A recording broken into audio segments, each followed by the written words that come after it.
Hello everyone, नमस्कार। मैं रोहित स्वागत करता हूं आप सबका अपने एक नए वीडियो में।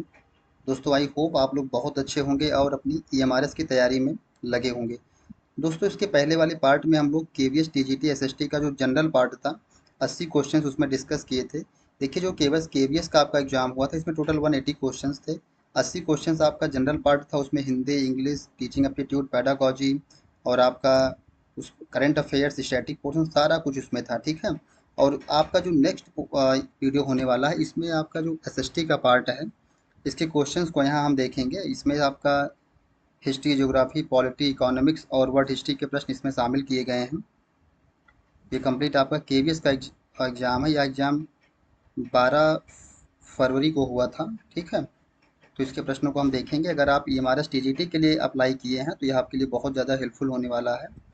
और किस प्रकार से प्रश्न वहाँ पूछे गए थे आपके केवीएस के एग्जाम में, तो काफ़ी सारी चीज़ें आपकी यहाँ से क्लियर होंगी कि वर्ल्ड हिस्ट्री में कैसे प्रश्न पूछे गए थे, आपके हिस्ट्री ज्योग्राफी में किस प्रकार से प्रश्नों का जो है कलेक्शन रहा है अभी तक के एग्जाम्स में, स्पेशली टीचिंग एग्जाम्स में। तो ये सीरीज हम लोग आगे कंटिन्यू करते हैं। आप लोगों के साथ मैंने एनवीएस के कई पेपर शेयर किए हैं, आप लोग उसको आप देख लीजिएगा। क्योंकि ईएमआरएस एग्जाम को लेकर के आप सबके बहुत सारे कन्फ्यूजन थे, डाउट थे, क्योंकि एग्जाम आपका पहली बार कंडक्ट हो रहा है। तो पेपर को लेकर के बहुत ज़्यादा कन्फ्यूजन थी, तो मेरा यह प्रयास था कि मैं कई सारे पेपर आप लोगों के साथ मैंने शेयर भी किया है। और कई पेपर मैंने पूरे साल भी करवाया है कि उसका जो है किस प्रकार से उसमें वही क्वेश्चंस था। तो इससे आपको एक आइडिया लग गया होगा, काफ़ी सारी चीज़ें आपको यहाँ से क्लियर हो गई होंगी। तो आइए हम लोग शुरुआत करते हैं। ये देखिए, आपका केवीएस का पेपर है टीजीटी का, ठीक है। और इसमें जनरल पार्ट मैंने डिस्कस कर लिया है। भैया, अगर आप टीजीटी किसी अन्य सब्जेक्ट से भी अगर आपने अप्लाई किया तो जनरल पार्ट वही सेम होने वाला है।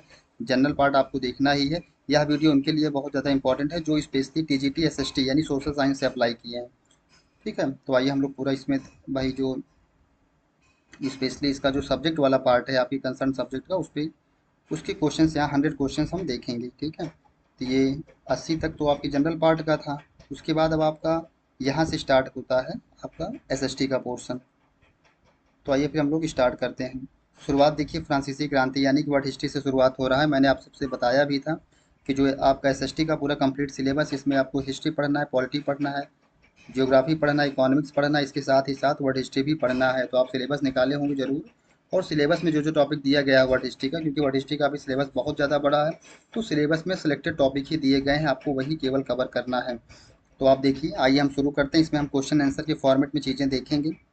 उसका जो राइट आंसर है अकॉर्डिंग टू केवीएस वही हम लोग डिस्कस करेंगे। और अगर आपको वही लगे कि चीज़ें आपके लिए हेल्पफुल हैं तो आप क्या करिएगा, वीडियो पॉज कर लीजिएगा, बीच में रोक लीजिएगा, उसको अच्छे से देखिएगा। और जहाँ लगे कि ये चीज़ें आपके लिए भाई आपने पढ़ा है, ईजी है, तो थोड़ा सा आप स्पीड बढ़ा के देख लीजिएगा। हो सकता है वीडियो वही बड़ा भी हो सकता है। तो जिस प्रकार से आपको वही हेल्पफुल लगे उस प्रकार से आप चीज़ों को करिएगा, ठीक है। तो आइए हम स्टार्ट करते हैं। फ्रांसीसी क्रांति ने तो 4 ऑप्शन दिया गया है। अपने भूभाग में रहने वाले सभी नागरिकों के लिए समान कानून बनाए, आंतरिक आयात निर्यात शुल्क समाप्त कर दिए, भार तथा नापन की एक समान व्यवस्था लागू की, क्षेत्रीय बोलियों को प्रोत्साहित किया। तो इसका जो राइट आंसर है वह आंसर नंबर फर्स्ट है, ठीक है।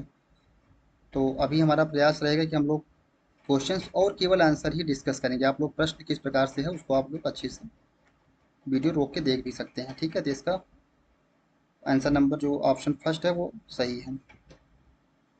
आप एक ऐसे देश की यात्रा कर रहे हैं जिसमें 1789 में क्रांति हुई थी, जिसने बास्टिल का पतन देखा और जहां राष्ट्रवाद की पहली स्पष्ट अभिव्यक्ति हुई। आप वास्तव में कहाँ की यात्रा कर रहे हैं?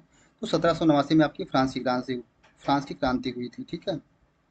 तो इसका आंसर नंबर थर्ड सही है। अगले प्रश्न पर चलते हैं।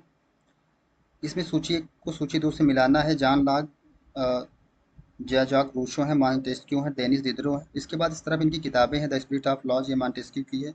To treatises of government, encyclopedia, सामाजिक अनुबंध। तो इसका जो राइट आंसर है वो सेकंड है। तो हम लोग अभी केवल आंसर इसे टच करके देख मतलब थोड़ा सा तेज़ी के साथ करेंगे यहाँ, क्योंकि बहुत एक एक ऑप्शन यहाँ डिस्कस करेंगे तो काफ़ी ज़्यादा टाइम लग जाएगा। अगर अगर आंसर भी जो आपके आंसर है उसको भी अगर मैं बोलूँगा तो काफ़ी टाइम लग जाएगा। तो मेरा प्रयास रहेगा कि क्वेश्चंस पढ़ूंगा और उसका जो राइट आंसर है उसको टिक करते हुए हम लोग इस प्रकार से चलेंगे। आपको जहाँ लगे चीज़ें आपके लिए इंपॉर्टेंट है उसको आप अपने अनुसार उसको वीडियो के बीच में रोक सकते हैं, बढ़ा सकते हैं। वो चीज़ें आप अपने हिसाब से उसको करिएगा, ठीक है। मेरा उद्देश्य केवल ये है कि आपको पेपर शेयर करना है और बताना है कि कहाँ से किस प्रकार से प्रश्न आपके एग्जाम में पूछे जा सकते हैं या केवीएस में कैसे प्रश्न पूछे गए थे। तो ये आपका वही वर्ड हिस्ट्री का ही सेक्शन है। अब आगे बढ़ते हैं। कथन, वही दो कथन दिया गया है, इसमें आपको फाइंड आउट करना है। साइमन कमीशन एक वैधानिक आयोग था जिसे भारत में वित्तीय सुधार को दिशा देने के लिए लाया गया था। कथन सेकंड है, साइमन कमीशन में सारे सदस्य अंग्रेज थे, तो आप इसका राइट आंसर 4 हो जाएगा। इसीलिए इसका विरोध भी यहाँ भारत में हो रहा था, किसकी, क्योंकि इसके जो सारे सदस्य थे वो अंग्रेज थे। ये भी कथन है दिया गया है। दांडी मार्च के संबंध में निम्न कथनों पर विचार करें और कूट की मदद से सही उत्तर का चुनाव करें। तो यह मार्च दांडी से साबरमती तक तट तक किया गया। सविनय अवज्ञा आंदोलन की शुरुआत दांडी मार्च से होती है। तो इसका जो राइट आंसर है वह है 4।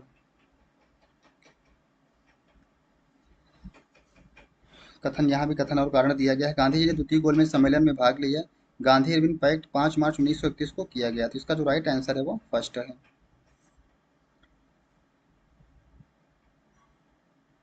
अभी शुरुआत हिस्ट्री से हो रही है। पहले कुछ प्रश्न आपके वर्ड वर्ड हिस्ट्री से थे।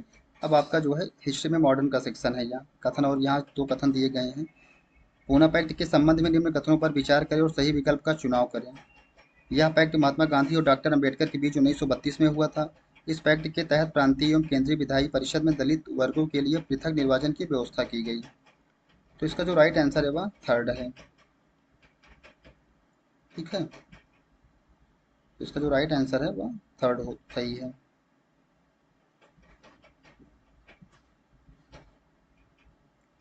अगले प्रश्न पर चलते हैं। निम्नलिखित को कालक्रमानुसार कालानुक्रमिक क्रम में व्यवस्थित करना है। तो इसका आपको भी पता होना चाहिए, डेट पता होनी चाहिए, वर्ष पता होनी चाहिए। चंपारण सत्याग्रह, खेड़ा सत्याग्रह, अहमदाबाद सूती कपड़ा सत्याग्रह, महात्मा गांधी दक्षिण अफ्रीका से भारत वापस लौटे। तो आई थिंक 1915 में सबसे पहले भाई आए थे, इसमें जो दिया गया है। तो यहाँ से आपका शुरुआत हो जाएगा। डी सबसे पहले है। तो जो एक एलिमिनेशन मेथड होता है, आपको ऑप्शंस में ही छांटना है। ठीक है, तो उसके लिए हम लोग आगे बात करेंगे अन्य वीडियो में भी। यहाँ केवल अभी क्वेश्चंस और आंसर, उसका जो राइट आंसर है उसको देख के हम लोग आगे डिस्कस कर लेते हैं और आगे बढ़ते हैं। यहाँ सेकंड सही हो रहा है, यानी कि आपका डी सबसे पहले है, फिर चंपारण सत्याग्रह है, फिर खेड़ा सत्याग्रह है, फिर अहमदाबाद है। अगले प्रश्न पर चलते हैं। प्रथम विश्व युद्ध का भारत पर पड़ने वाले प्रभावों के संदर्भ में निम्नलिखित कथनों पर विचार कीजिए। तो इसका जो राइट आंसर है वह सेकेंड है।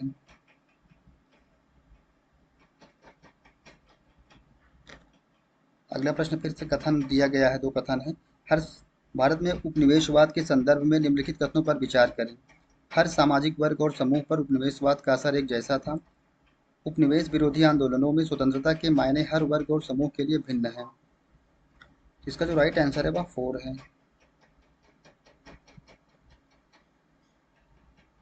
बाल्कन क्षेत्र के संबंध में निम्नलिखित कथनों पर विचार करें। इसमें से कौन से कथन सही हैं? तो इसका जो राइट आंसर है वह सेकंड है, यानी कि इसमें पहला और दूसरा कथन सही है। आप अगला प्रश्न देखिए। कथन और कारण दिया गया है। 18वीं और 19वीं सदी में यूरोपीय कलाकारों ने राष्ट्र को पुरुष रूप में प्रस्तुत किया। उपरोक्त काल में कलाकारों ने राष्ट्र का मानवीकरण किया। तो इसका जो राइट आंसर है वह पहला है, सॉरी फोर्थ है, यानी कि एक कथन गलत है, कारण सही है। अगले प्रश्न पर चलते हैं। United kingdom of great Britain का गठन 1707 में हुआ। इंग्लैंड और स्कॉटलैंड के बीच एक्ट ऑफ यूनियन लाया गया। इसका जो राइट आंसर है वो फर्स्ट है, यानी कि दोनों सही है और आर एक ही सही व्याख्या भी करता है। निम्नलिखित में से किस ऐतिहासिक व्यक्ति का योगदान इटली के एकीकरण में था? इसका जो राइट आंसर है वह है लुइस फिलिप, यानी कि 4। 4 यानी पहला, दूसरा और तीसरा, जूसेppe मैसिनी, काबूर गैरीबाल्डी। इसका ऑप्शन 4 सही है। जाल्वे राइन जर्मन लोगों का एक शुल्क संघ था जिसे 1834 में प्रशा की पटल पर स्थापित किया गया। कारण है, जाल्वे राइन के गठन का उद्देश्य जर्मनी में आर्थिक राष्ट्रवाद को प्रोत्साहित करना था। इसका जो राइट आंसर है वह कथन और कारण दोनों सही है। आंसर इसका फर्स्ट सही है, ऑप्शन फर्स्ट। नए मध्यम वर्ग के लिए, थोड़ा सा इसको देख लेते हैं। नए मध्यम वर्ग के लिए 19वीं सदी में यूरोप में उदारवाद का मतलब था व्यक्ति के लिए आज़ादी और कानून के सम्मुख समानता। उदारवाद निरंकुश शासक और पाक्षी वर्ग के विशेषाधिकारों की स्थापना का पक्षधर था। तो इसका जो राइट आंसर है वह है थर्ड, इसका राइट आंसर है। निम्नलिखित कथनों पर विचार कीजिए और सही विकल्प का चुनाव करें। जुलाई 1830 की फ्रांसीसी क्रांति ने फ्रांस में संवैधानिक राजतंत्र की स्थापना की। जुलाई 1830 की फ्रांसीसी क्रांति ने बोर्बो राजाओं की सभा को पुनर्स्थापित किया। तो इसका जो राइट आंसर है वह है सेकंड, सॉरी थर्ड है। कथन एक सही है किंतु कथन दो गलत है। निम्नलिखित में किस शहर में खिलाफत समिति का गठन किया गया? तो इसका जो राइट आंसर है वह फोर है, यानी बम्बई। इसमें आपको देखना है सूची को सूची दो से क्या करना है, इसमें सही का मिलान करना है, कौन से जो है इसमें सही है, ठीक है। तो इस तरफ ऐतिहासिक घटनाएं हैं, इस तरफ महत्वपूर्ण तिथियां हैं, तो इसका जो राइट आंसर है वो सेकंड है। यानी कि जो इसमें फ्रांस का गणराज्य बनना 1792 यही सही है और सब गलत है।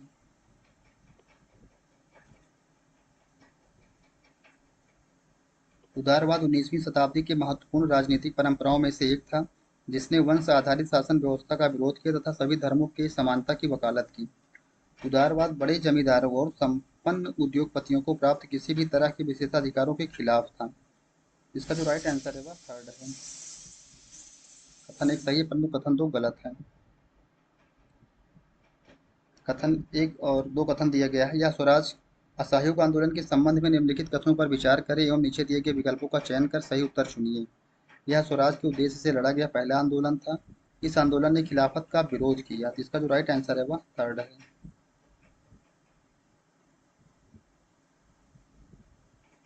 मासाई समुदाय के संबंध में निम्न कथन को पढ़िए और नीचे दिए गए कूट का प्रयोग कर सही उत्तर चुनिए।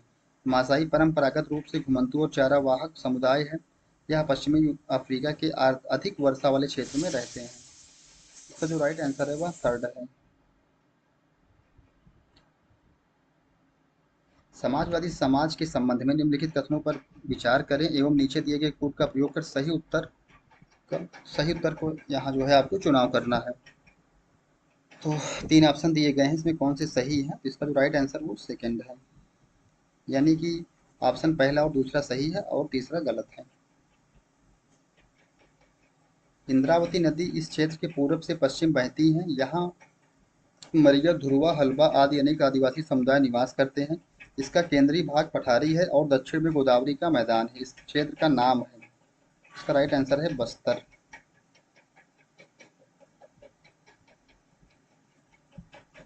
निम्नलिखित में से कौन समाजवादी विचारक थे? इसका जो राइट आंसर है वह फर्स्ट है, यानी one two three. Robert Owen है, लुइस ब्लांक है, फ्रेडरिक एंगल्स हैं। उपरोक्त सुरक्षा अधिनियम 1896 भारतीय उपभोक्ताओं को निम्न अधिकार प्रदान करता है। इसका जो राइट आंसर है वह है आपका फर्स्ट, यानी चयन का अधिकार और सुरक्षा का अधिकार। अगले प्रश्न पर चलते हैं। बाजार उचित तरीके से काम नहीं करता यदि। इसका राइट आंसर है थर्ड, उपभोक्ता कम मात्रा में खरीदारी करते हैं। कथन और कारण दिया गया है, विश्व के दूरस्थ भागों को जोड़ने वाली वैश्वीकरण की प्रक्रिया में बहुराष्ट्रीय कंपनियों की मुख्य भूमिका रहती है। वैश्वीकरण की प्रक्रिया एवं इसके प्रभावों को समझने में उत्पादन का एकीकरण और बाजार का एकीकरण एक महत्वपूर्ण धारणा है। इसका जो राइट आंसर है वह है फर्स्ट, यानी कथन और कारण दोनों सही हैं। कथन यह कथन फर्स्ट और कथन सेकंड दोनों सही हैं। नीचे दो कथन दिए गए हैं, नीचे दिए गए वक्तव्यों में से सही विकल्प का चयन करें। दो कथन दिया गया है, भारतीय रिजर्व बैंक ऋणों के औपचारिक स्रोतों की कार्यप्रणाली पर नजर रखता है। औपचारिक ऋण दाताओं की तुलना में अनौपचारिक क्षेत्र के ज्यादातर ऋणदाता कहीं अधिक ब्याज वसूल करते हैं। तो ये आपका इकोनॉमिक्स का सेक्शन है।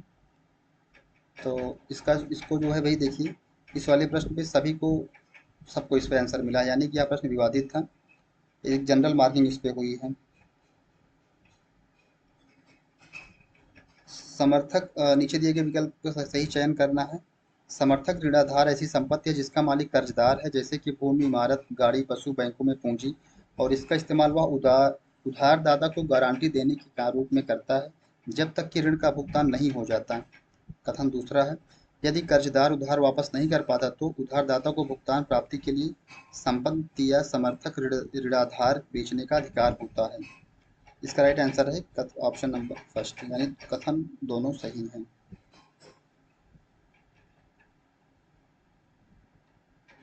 आधुनिक मुद्रा को विनिमय के माध्यम के रूप में स्वीकार किया जाता है।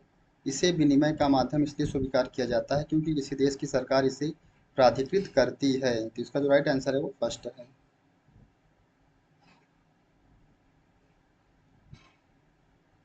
अ, नीचे आधुनिक मुद्रा के समाज में जो कथन दिए गए हैं इन्हें ध्यान से पढ़ें और नीचे दिए हुए विकल्पों में से सही का चुनाव करें।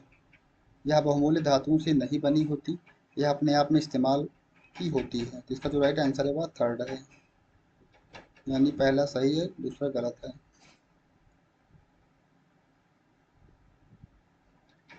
कथन दिया गया है, कथन और कारण। बड़ी संख्या में श्रमिकों को असंगठित क्षेत्र की नौकरियों में जाने के लिए मजबूर किया जाता है।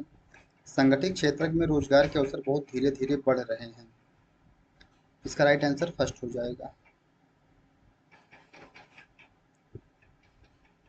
क्षेत्रकों के सकल घरेलू उत्पाद में इनके योगदान के अनुसार अवरोही क्रम में व्यवस्थित करिए। ये आपका फोर हो जाएगा। तृतीयक, द्वितीयक, प्राथमिक। तृतीयक क्षेत्र की गतिविधियां प्राथमिक और द्वितीय क्षेत्र के विकास में मदद करती हैं। ये गतिविधियां स्वतः वस्तुओं का उत्पादन नहीं करती, बल्कि उत्पादन प्रक्रिया में सहयोग या मदद करती हैं। तो इसका जो राइट आंसर है वह है फर्स्ट।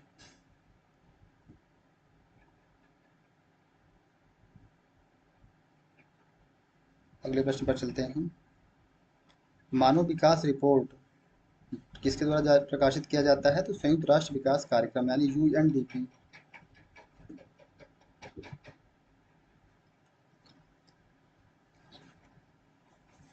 अगले प्रश्न पर चलते हैं। कथन और कारण दिया गया है। केरल में शिशु मृत्यु दर कम है। केरल में बुनियादी स्वास्थ्य और शैक्षिक सुविधाओं का पर्याप्त प्रावधान है। तो यहाँ दोनों सही होना चाहिए।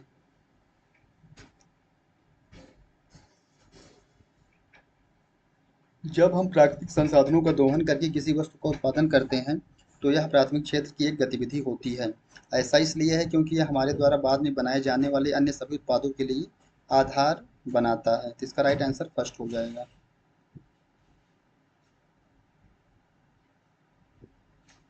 सहायिकी के बारे में वक्तव्य दिए गए हैं, इनमें से एक सही विकल्प का चयन करिए। यह वह भुगतान है जो सरकार द्वारा किसी उत्पादक को बाजार कीमत की अनुपूर्ति के लिए किया जाता है। यह घरेलू उत्पादकों के लिए निम्न आय कायम रखते हुए उपभोक्ता कीमतों को कम रख सकता है। इसका जो राइट आंसर है वह है थर्ड।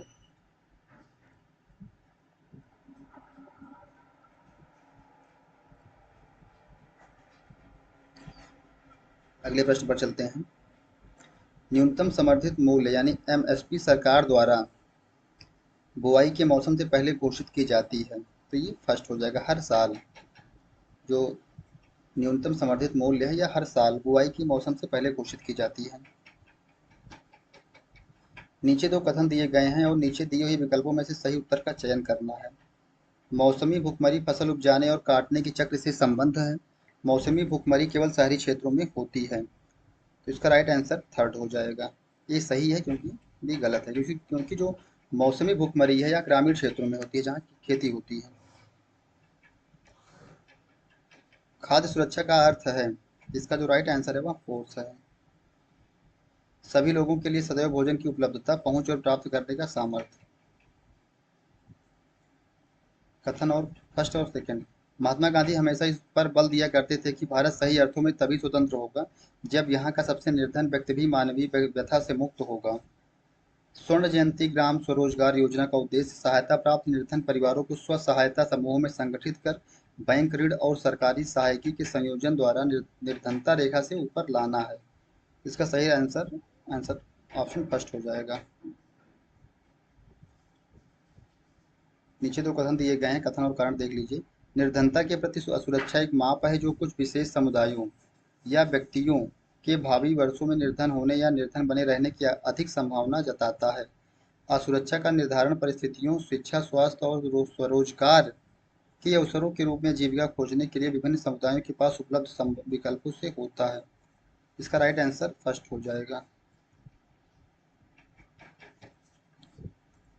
निम्नलिखित कथनों को पढ़ें और नीचे दिए गए कूट में से सही कथनों का चयन करें। तो इसका जो राइट आंसर है वह है सेकंड, यानी वन और थर्ड सही है।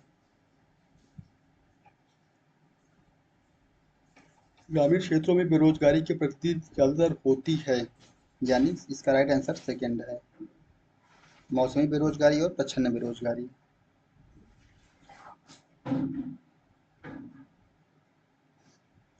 जनसंख्या की गुणवत्ता निर्भर करती है, तो इसका राइट आंसर है सेकंड।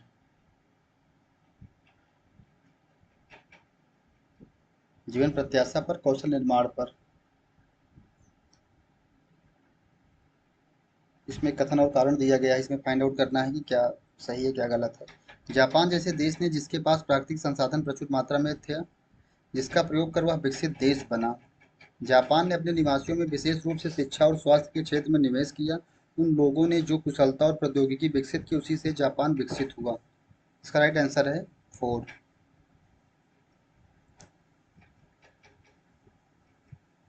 1960 के दशक के अंत में हरित क्रांति ने भारतीय किसानों को अधिक उपज वाले बीजों के द्वारा गेहूं और चावल की खेती करने के तरीके सिखाए। अधिक उपज प्रजातियों वाले बीजों से अधिकतम उपज पाने के लिए बहुत ज़्यादा पानी तथा रासायनिक खाद और कीटनाशकों की जरूरत थी। इसका राइट आंसर है ऑप्शन नंबर फर्स्ट।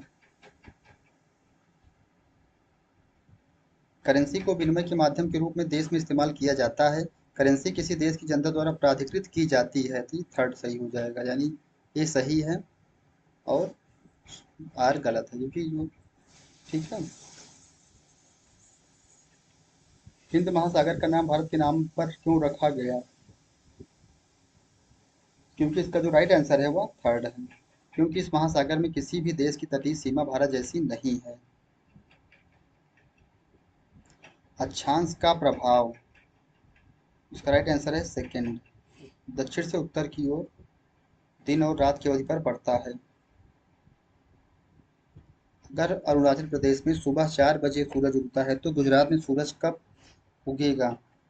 तो इसका राइट आंसर है लगभग सुबह 6 बजे।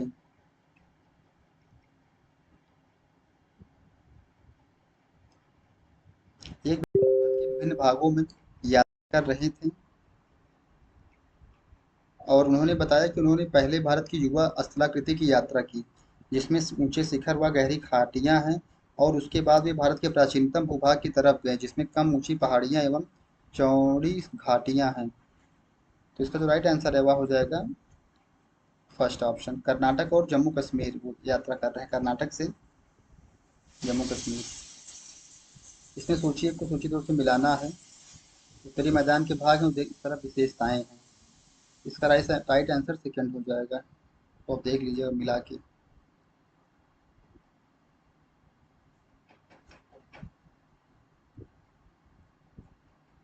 प्रवाल के बारे में निम्न में से कौन सा कथन सही है? इसका राइट आंसर फोर्थ हो जाएगा। प्रवाल पॉलिप्स से कैल्शियम कार्बोनेट का स्राव होता है। हिमालय की नदियों के बारे में दिए गए निम्न कथनों में को पढ़ें और विकल्पों में से सही उत्तर का चुनाव करें। इसका राइट आंसर थर्ड हो जाएगा, यानी 1, 2 और 4 से सही है। 1, 2, 4। तिब्बत में इस नदी ब्रह्मपुत्र नदी के बारे में निम्न कथनों को पढ़िए और नीचे दिए गए विकल्पों में से सही विकल्प का चयन करें। तिब्बत में इस नदी में जल एवं सिल्ट की मात्रा बहुत अधिक होती है। भारत में यह नदी उच्च वर्षा वाले क्षेत्र में से होकर गुजरती है। इसका राइट आंसर 4 हो जाएगा।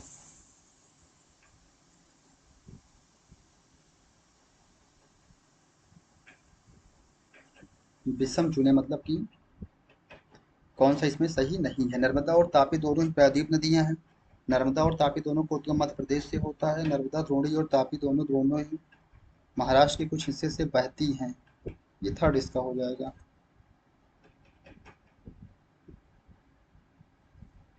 अब आगे देखते हैं। ये दिया गया फिगर है, इसमें से कौन सा विन आरेख जलवायु और मौसम के बीच के संबंध को सही प्रकार से दर्शाता है? इधर वेदर है, क्लाइमेट है, ठीक है। तो इसका जो राइट आंसर है वो सेकंड है, ऑप्शन सेकंड।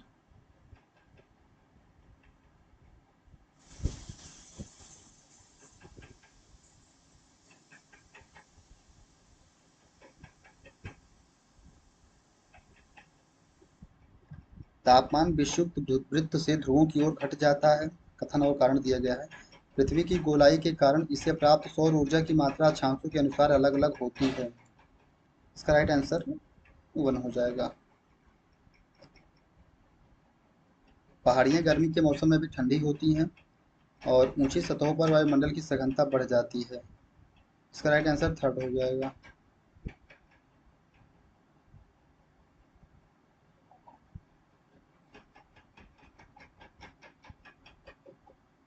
कथन और कारण दिया गया है। दिल्ली गर्मियों में बहुत अधिक गर्म और सर्दियों में बहुत अधिक ठंडी रहती है। कारण है दिल्ली समुद्र से बहुत दूर है। इसका जो राइट आंसर है वो आंसर ऑप्शन नंबर फर्स्ट है। भारत के अक्षांश के बारे में दिए गए निम्न विकल्पों में से सही उत्तर का चयन करें।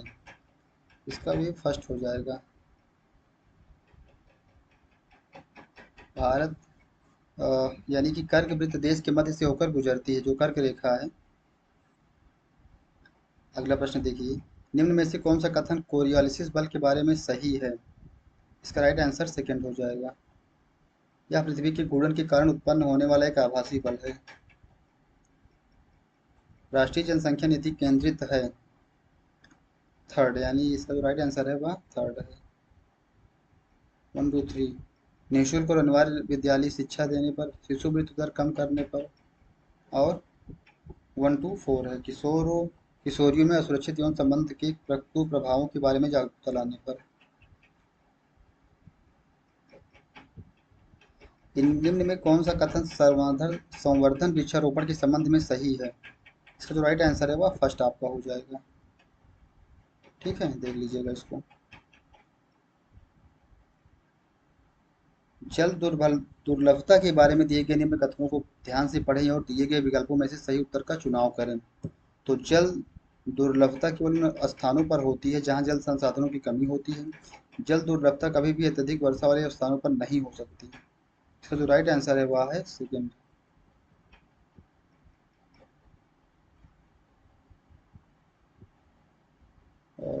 अगला प्रश्न देखते हैं। कथन और कारण दिया गया है। अरहर एक फलीदार फसल होने के कारण भूमि की उर्वरता को बनाए रखती है।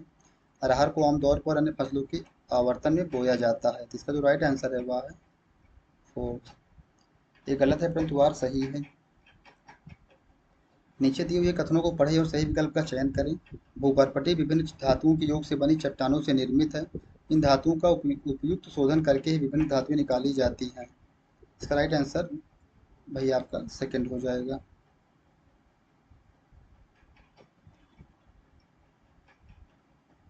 एल्युमिनियम एक बहुत हल्की धातु है।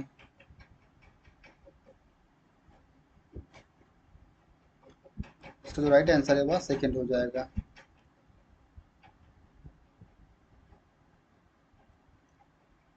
विनिर्माण उद्योग के विकास की रीढ़ समझा जाता है क्योंकि यह कृषि पर आर्थिक निर्भरता को कम करता है। इसका राइट आंसर फर्स्ट होगा, यानी कि ऑप्शन फर्स्ट और सेकंड राइट है। भारतीय अर्थव्यवस्था में वस्त्र उद्योग का विशिष्ट स्थान है। वस्त्र उद्योग देश का अकेला उद्योग है जो कच्चे माल से लेकर उच्चतम अतिरिक्त मूल्य उत्पाद तक की श्रृंखला में परिपूर्ण तथा आत्मनिर्भर है। इसका राइट आंसर आपका फर्स्ट हो जाएगा।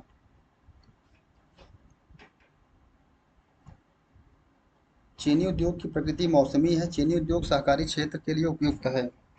इसका जो राइट आंसर है वह सेकंड है। अगर आप भारत की औद्योगिक राजधानी में हैं तो आप कहाँ हैं।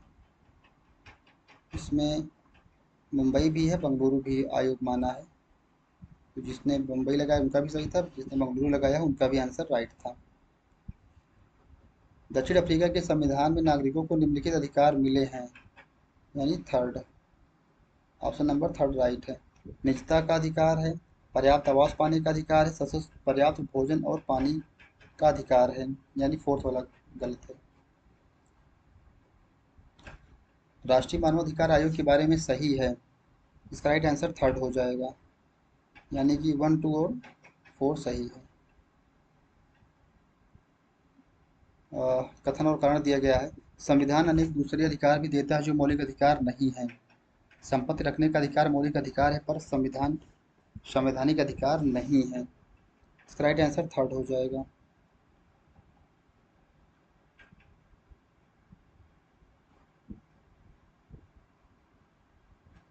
कथन और कारण दिया गया है। हमारे संविधान निर्माता अल्पसंख्यकों के अधिकारों की लिखित गारंटी के लिए अधिक सचेत थे। लोकतंत्र की कार्य पद्धति अपने आप बहुसंख्यकों को ज्यादा ताकत दे देती है। इसका ये राइट हो जाएगा।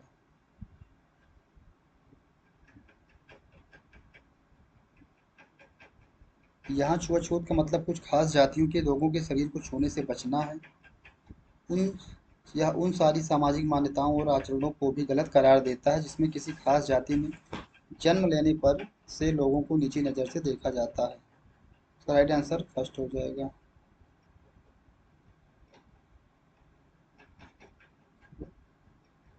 आगे चलते हैं।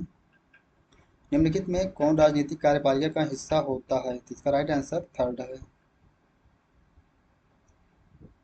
मंत्री, गृह मंत्री सा सही है। कथन और कारण दिया गया है। भारत में न्यायपालिका एकीकृत है। सर्वोच्च न्यायालय देश में न्यायिक प्रशासन को नियंत्रित करता है। इसका जो राइट आंसर है वह फर्स्ट हो जाएगा।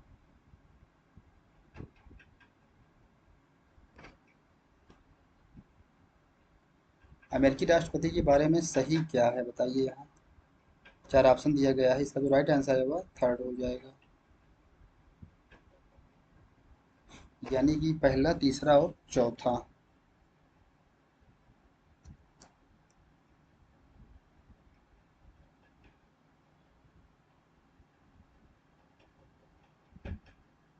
नीचे दो वक्तव्य दिए गए हैं, कथन और कारण।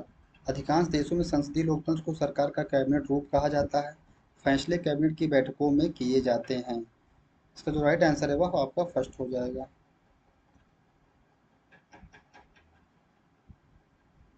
रुक जाओ, थोड़ा सा कलर ले लेता हूँ, हाईलाइट हो रहेगा। ठीक है। इसका जो राइट आंसर था वह फर्स्ट था। फिर से कथन और कारण का प्रश्न है। प्रधानमंत्री मंत्रियों के चयन के लिए स्वतंत्र होता है। प्रधानमंत्री को नियुक्ति करने के बाद राष्ट्रपति प्रधानमंत्री की सलाह पर दूसरे मंत्रियों को नियुक्त करते हैं। इसका जो राइट आंसर है वह आपका फर्स्ट हो जाएगा। अगले प्रश्न पर चलते हैं। निम्न कथनों पर विचार करना है। भारत में प्रधानमंत्री सबसे महत्वपूर्ण राजनीतिक संस्था है। भारत में प्रधानमंत्री के लिए प्रत्यक्ष चुनाव होता है। तो इसका जो राइट आंसर है वह थर्ड हो जाएगा। पॉलिटी में कैसे प्रश्न आएंगे तो आपको एक आइडिया यहाँ से लग रहा हो। इन कथनों पर विचार करना है। राज्यसभा लोकसभा से ज़्यादा प्रभावशाली होता है। भारतीय संविधान में राज्यों के संबंध में राज्यसभा को कुछ विशेष अधिकार दिए गए हैं। राइट आंसर फोर हो जाएगा। अगले प्रश्न पर चलते हैं। कथन और कारण यहाँ भी दिया गया है। इसका जो राइट आंसर है वह थर्ड हो जाएगा। प्रश्न आप देख लीजिए बहुत अच्छे से। अगला प्रश्न, ये भी कथन, दो कथन दिया गया है और इसका भी जो राइट आंसर है वह फर्स्ट है। ठीक है। अगले प्रश्न पर चलते हैं। निम्न कथनों को ध्यान से पढ़ें और सही विकल्प का चयन करें। ठीक है। इसका जो राइट आंसर है वह सेकेंड है। अगले प्रश्न पर चल देखते हैं। कथन और कारण। लोकतांत्रिक देश में चुनाव स्वतंत्र और निष्पक्ष ढंग से कराए जाने चाहिए। राजनीतिक पार्टियां अपने सदस्यों का चुनाव अपनी इच्छा के आधार पर करा सकें। ये थर्ड हो जाएगा। ये सही है लेकिन आर गलत है। कोई भी भारतीय नागरिक 18 वर्ष की उम्र से ही वोट डालने का अधिकारी हो जाता है। भारतीय नागरिकों की चुनाव में उम्मीदवार बनने की कोई न्यूनतम उम्र नहीं है। तो इसका जो राइट आंसर है वह थर्ड है।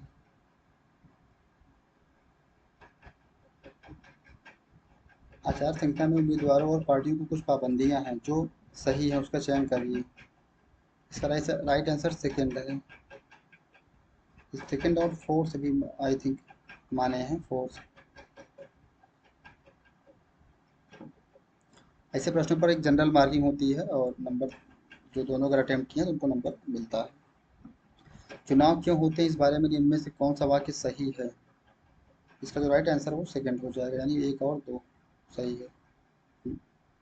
चुनाव लोगों को सरकार के कामकाज का फैसला करने का अवसर देती है। चुनाव लोग चुनाव से अपनी पसंद की नीतियां बना सकते हैं। अगला प्रश्न देखते हैं। ये आपका अगला प्रश्न है। संविधान के निम्नलिखित कार्य हैं, तो इसका जो निम्नलिखित कार्य है वह आपका पहला और दूसरा है। संघीय शासन व्यवस्था के निम्नलिखित उद्देश्य हैं, तो इसका जो राइट आंसर है वह थर्ड हो जाएगा। ये सही है किंतु दो गलत है। यहाँ भी दो कथन दिए गए हैं। तो इसका जो राइट आंसर है वह तीन है। और एक मिनट थोड़ा सा इसमें केंद्र और राज्य सरकारों से लेकर के इसको क्वेश्चन आप देख लीजिएगा। इसका जो राइट आंसर है वह थर्ड है। अगला प्रश्न पर चलते हैं। भारत में यहाँ औरतों के लिए आरक्षण की व्यवस्था है, तो इसका जो राइट आंसर है वह पंचायती राज की संस्थाएं हैं। अगला प्रश्न अगला प्रश्न में देखिए तीन भाई ऑप्शंस दिए गए हैं, तीन स्टेटमेंट उसमें फाइंड आउट करना है। इसका राइट आंसर थर्ड हो जाएगा, यानी कि पहला और तीसरा सही है। लास्ट प्रश्न 180 का इस सीरीज का लास्ट प्रश्न है। श्रीलंका में सिंगली भाषियों और तमिल भाषियों के बीच टकराव का कारण क्या था? इसका राइट आंसर थर्ड हो जाएगा, ए सी डी। तो इस प्रकार से आपके 100 प्रश्न कंप्लीट हो गए। या टीजीटी केवीएस टीजीटी एसएसटी का है, ठीक है। तो ये आपको एक आइडिया यहाँ से लग जाएगा कि आपका जो भी पार्ट है, specially history, polity, geography, economics और वर्ल्ड हिस्ट्री में कैसे प्रश्न पूछे गए थे। तो आप लोग पेपर जरूर देखिए, पेपर का जो है आप एनालिसिस करिए और सिलेबस भी देखिए, सिलेबस आपके सिलेबस में क्या है और प्रश्न आपके ऐसे ही पूछे जाएंगे। तो इस प्रकार से आपको करना है और तैयारी आपको एक बहुत अच्छे से करनी है, क्योंकि एमआरएस के बाद ट्रिपल एसबी का भी एग्जाम है। अन्य राज्यों से भी कई सारी परीक्षाएं हैं, यूपी से भी है, फिर एलटी की वैकेंसी आ रही है। तो बस सही से तैयारी करिए, जहाँ कोई डाउट होता जो भी चीज़ें होंगी एक दूसरे से शेयर किया जाएगा। तो इस प्रकार से आपका ये सेशन कंप्लीट हुआ। और अभी मैं अन्य सब्जेक्ट के भी पेपर बहुत जल्द मैं आप लोगों के साथ में इस प्रकार से डिस्कस करूंगा। तो आई होप आप लोगों को एक क्लैरिटी मिल गई होगी। प्लीज़ आप लोग चैनल को सब्सक्राइब कर लीजिएगा। Okay, all the very best.